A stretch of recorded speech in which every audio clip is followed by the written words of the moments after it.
हमारे सहयोगी मनीष झा, जिन्होंने कल ये एक्सक्लूसिव डिटेल पूरी दुनिया के सामने रखी थी कि किन मुश्किल भरी परिस्थितियों का सामना करते हुए टीम इंडिया ने इन तमाम लोगों को इवैक्यूएट किया वहां से, वो हमारे साथ खुद इस वक्त मौजूद हैं। मनीष, जरा डिटेल बताइए, कितनी मुश्किलात थी ऐसे वक्त में जब काबुल की सड़कों पर हर तरफ अराजकता का राज हो, इतने सारे लोगों को सही सलामत निकालना कितना मुश्किल भरा था?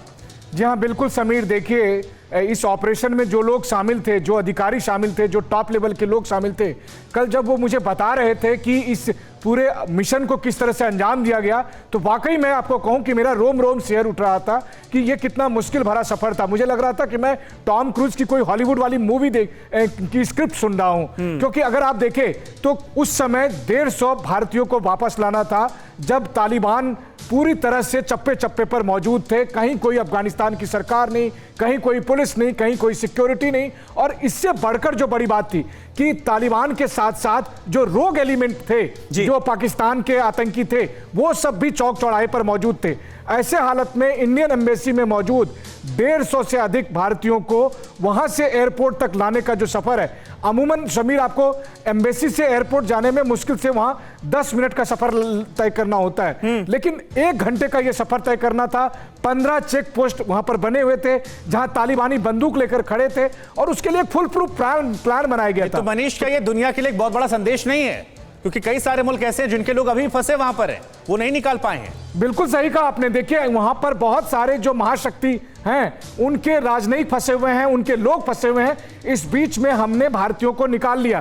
कुछ भारतीय जो वहां पर फंसे हुए हैं, मैं आपको उसके बारे में भी बता दूं कि मैंने पूछा कि वो भारतीय कौन है, तो उनमें से बहुत सारे ऐसे थे जिन्होंने पहले जानकारी नहीं दी थी कि हम वहां पर मौजूद हैं। बाद में जब ये हालात खराब हुए तब उन्होंने बताया कि कोई दूसरी कंपनियों के लिए, कोई विदेशी कंपनियों के लिए काम करने वाले ऐसे भी बहुत सारे लोग थे जो वहां पर फंसे हैं। अब उनको सरकार निकालने की प्राथमिकता करे। एक बात मैं आपको और बताऊं कि अब तक हम लोग इजराइल के ऑपरेशन की चर्चा सुनते थे, लेकिन यह ऑपरेशन वाकई में दुनिया के कुछ सक्सेसफुल ऑपरेशन में से एक था जो कल और परसों रात में अंजाम दिया। बिल्कुल मनीष, बने रहे आप हमारे साथ और इस ऑपरेशन एयरलिफ्ट की जानकारी आगे भी आपसे लेते रहेंगे। शकीलुज्जमा अंसारी साहब हमारे साथ मौजूद हैं, कांग्रेस पार्टी के वरिष्ठ नेता।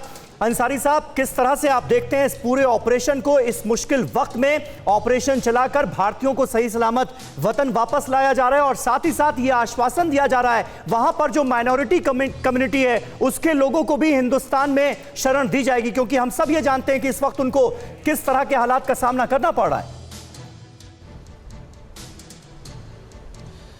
देखिए समीर अब्बास साहब, हमारे जो भाई अफ़गानिस्तान से वापस आए हैं उनको हम तहे दिल से बहुत ही मुबारकबाद पेश करते हैं जी, और सरकार के काम की भी सराहना करते हैं कि वो मुश्किल दौर तो है, इसलिए कि जो तालिबान का माजी है वो ऐसा ब्लैक है कि उससे घबराहट बहुत ज़्यादा है सब तरफ लोगों में जी। लेकिन हिंदुस्तान के ने तालिबान जो अफगानिस्तान की मदद की है, अफगानिस्तान को बनाने में अपनी योगदान दी है। अफगानिस्तान में हमारे बहुत पैसे लगे हुए हैं, बहुत हमने उनको प्रोटेक्शन दिया है।